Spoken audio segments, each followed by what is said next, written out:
The political mission was established to help facilitate Sudan's transition to a civilian-led democracy after the ouster of longtime leader Omar al-Bashir in 2019. التي استدعت طلب إنشاء البعثة من جانب السودان. The Sudan's current situation requires full overhaul, a real change in the mission, which no longer meets the needs of the people and the government, nor the priorities for political change, but rather aims to achieve other objectives.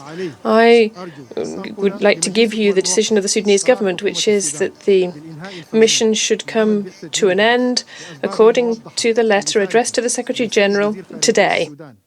The Sudanese government will continue to work constructively with the United Nations to meet the needs and achieve the interests of the Sudanese people and create a new mechanism which will meet the needs of the current circumstances. Tensions between the government and the UN Secretariat escalated in the aftermath of the eruption of fighting between two military factions in April, the Sudanese Armed Forces and the paramilitary Rapid Support Forces. Just 2 months later, the government declared the head of the UN mission, Volker Perthes, persona non grata, blaming him for inflaming the conflict, a position the UN Secretary-General at the time rejected, while expressing his shock at the accusations levelled. Despite enjoying the SG's confidence, Perthes' status continued to be a bone of contention, leading to his resignation in September. A high-level Sudanese delegation is expected to meet with the UN chief and the Security Council next week. والتزام الأمين العام. According to the concerns of the government during the provisional period. We welcomed the cooperation of the Secretary-General and the whole of the United Nations and the Security Council in response to the political change in the Sudan. However, the functioning of the mission has not been commensurate to the expectations. Sudan has on numerous occasions made clear its comments and positions with regard to the functioning of the mission. We have called for a strategic review of the mission's action and the definition of its actions for the future. While the Secretary-General has appointed an independent strategic review of the mission, the final decision on its future rests with the Security Council, where divisions will likely see the mission's mandate come to a premature end.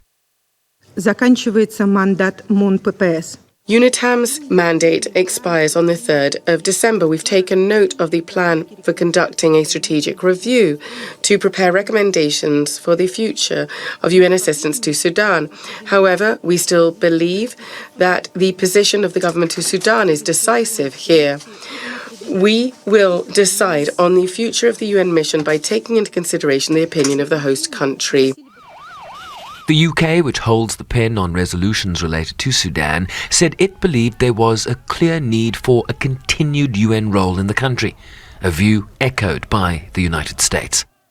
The United States strongly supports the efforts of the UN mission, and we call on all Council members to continue to stand behind UNITAMS as it works to support an end to the conflict, to protect human rights, to promote unhindered humanitarian assistance, and to facilitate the resumption of a process that can move Sudan toward a democratic political settlement. I'll also note that we look forward to the recommendations in the Secretary-General's strategic review of UNITAMS. The Secretary-General's latest report on Sudan points to a situation that continues to deteriorate, fighting expanding to new areas, with over 6 million displaced and rising. Peace talks in Jeddah, Saudi Arabia, thus far failing to produce a ceasefire as concerns grow around the risk of genocide and related atrocity crimes in the Darfur region. Siobhan Bryceby's SABC News, New York.